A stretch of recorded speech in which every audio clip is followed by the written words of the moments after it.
Hi student, today I am going to discuss about the theorems on arc integrable.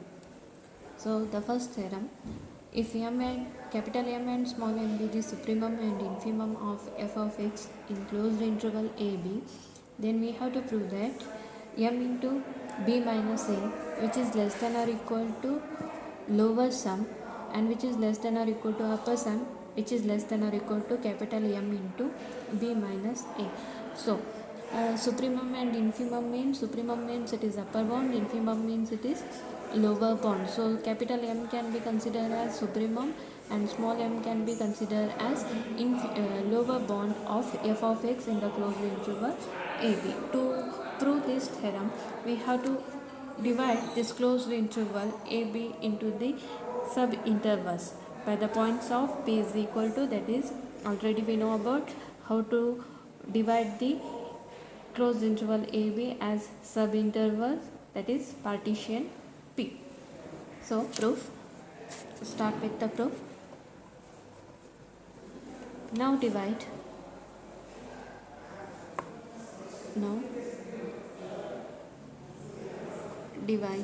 closed interval ab into n subintervals, closed interval ab into n subintervals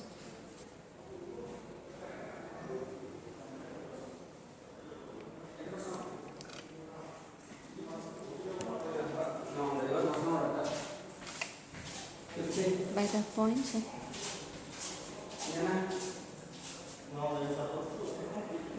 points p is equal to a, which is equal to x0, x1, x2 and so on, xn, which is equal to b, and capital MR and small mr be the upper and lower bound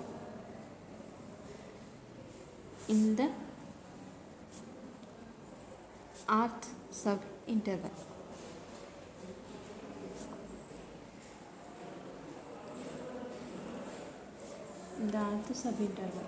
So now define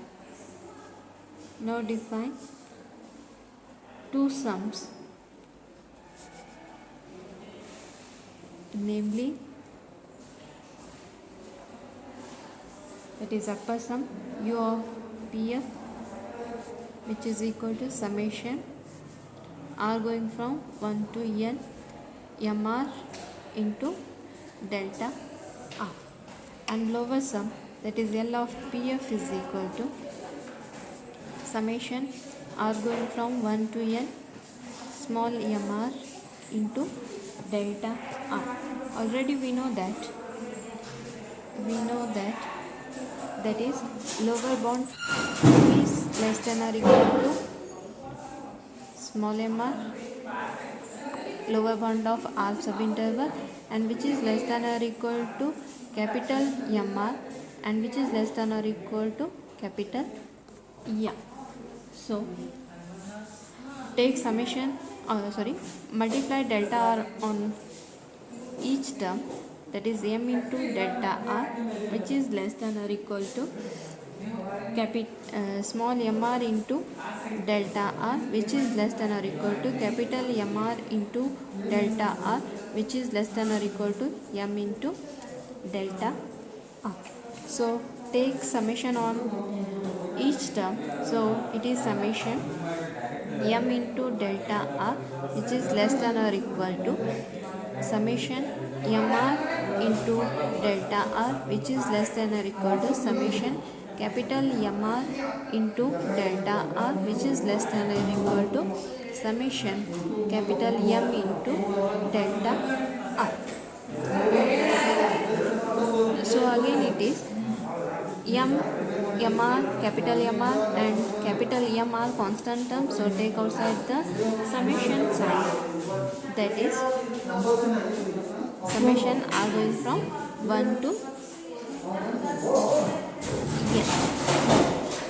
So m into summation r going from 1 to n delta r, which is less than or equal to small mr summation r going from 1 to n delta r, again which is less than or equal to capital mr summation r going from 1 to n delta r, again which is less than or equal to capital M summation r going from 1 to n into delta r. So summation r going from 1 to n delta r means it is the length of the interval, closed interval AB. So m into this summation r going from 1 to n delta r can be written as b minus a, which is less than or equal to mr into again delta r is b minus a, again which is less than or equal to capital mr into again delta r, summation of delta r going from 1 to n can be written as b minus a, again which is less than or equal to m into b minus a.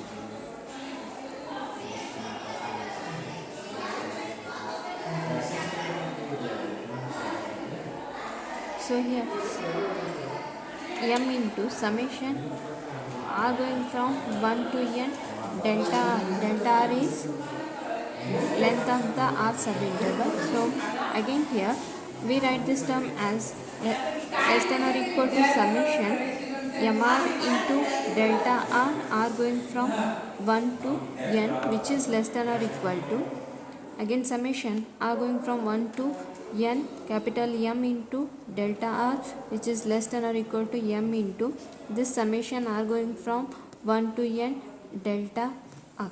So summation r going from 1 to n delta r value is b minus a, because it is the length of the subinterval of the closed interval AB, and this term can be defined as lower sum, that is less than or equal to L of PF, again which is less than or equal to this summation r going from 1 to n capital MR into delta r can be defined as U of PF, again which is less than or equal to m into b minus a. This completes the proof, that is capital M and small m be the supremum and infimum of f of x in closed interval AB. Then we have to show that is m into b minus a is less than or equal to lower sum, and which is less than or equal to upper sum, and which is less than or equal to capital M into b minus a.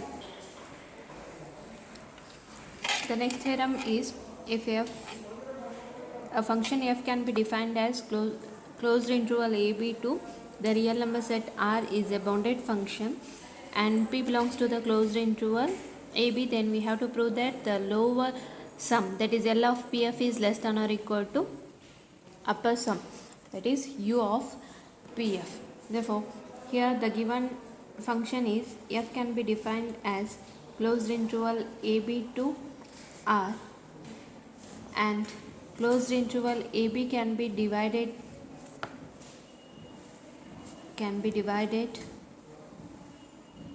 into subintervals,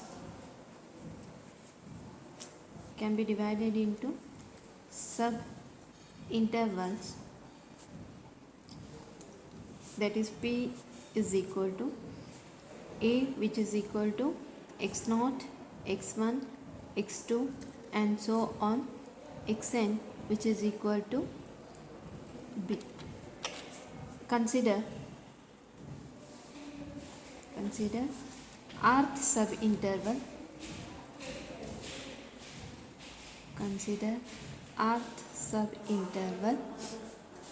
IR is equal to XR minus 1. So again here capital MR and small mr be the upper and lower bounds of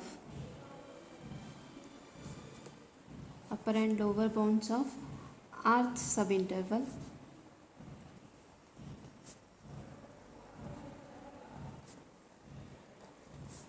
and already we know about that is lower bound is always less than upper bound. So we write this term as MR, which is less than or equal to capital MR, multiplying delta R on both the sides, that is MR into delta R, which is less than or equal to capital MR into delta R, and take the summation from R going from 1 to n. So R is equal to summation R going from 1 to n MR into delta R, which is less than or equal to summation R going from 1 to n capital MR into delta R. So already we know the definitions of upper sum and lower sum. So upper sum can be defined as summation R going from 1 to n capital MR into delta R, and lower sum can be defined as summation R going from 1 to n MR into delta R. This term can be written as L of PF, which is less than or equal to, and this term can be written as U of PF, that is upper sum. So this shows that the lower sum is always less than or equal to upper sum.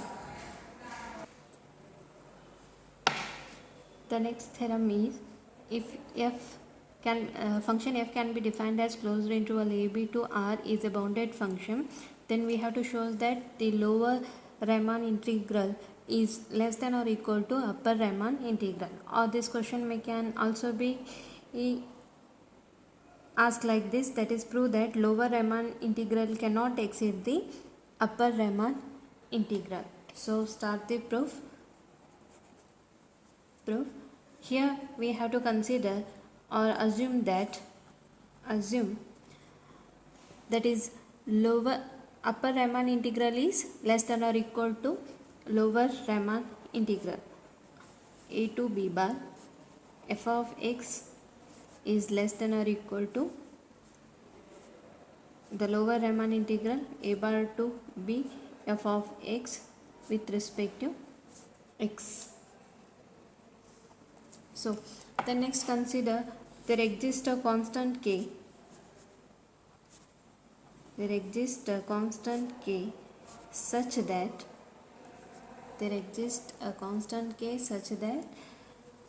upper Riemann integral a to b bar f of x with respect to x, which is less than or equal to k, and which is less than or equal to the lower Riemann integration a bar to b f of x with respect to x. So consider the part integration over the limit point a to b bar f of x with respect to x, which is less than or equal to k. Then there exists a partition P. P1 such that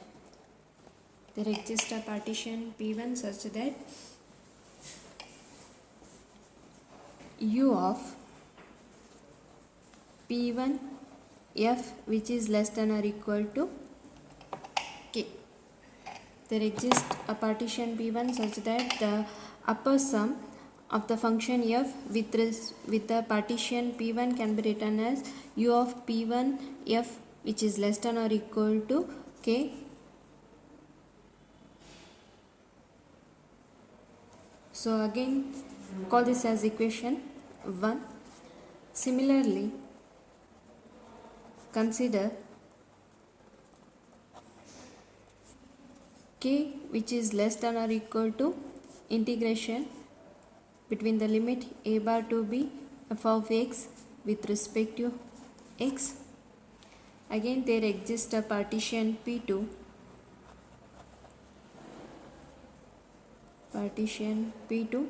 such that k, which is less than or equal to L of P2 f. Call this as equation 2. From equation 1 and equation 2 we have upper sum is less than or equal to k, and this k will be less than or equal to lower sum, so it will be written as u of p1f which is less than or equal to L of p2f. Here p1 and p2 are the partition of the partition or partition of the closed interval AB. So but here this contradicts to our assumption, because already we shows that upper sum lower sum is always less than or equal to upper sum. In previous theorem we shows that is L of PF is less than or equal to U of PF. This contradicts to our assumption. Therefore this contradicts to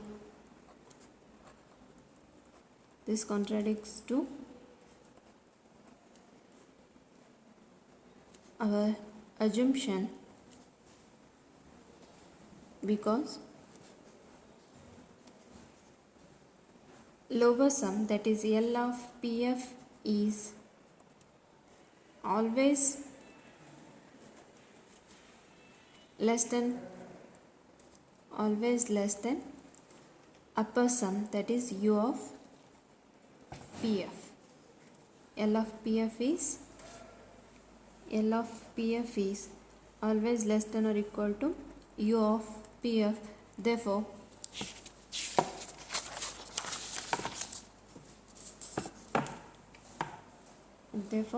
the integral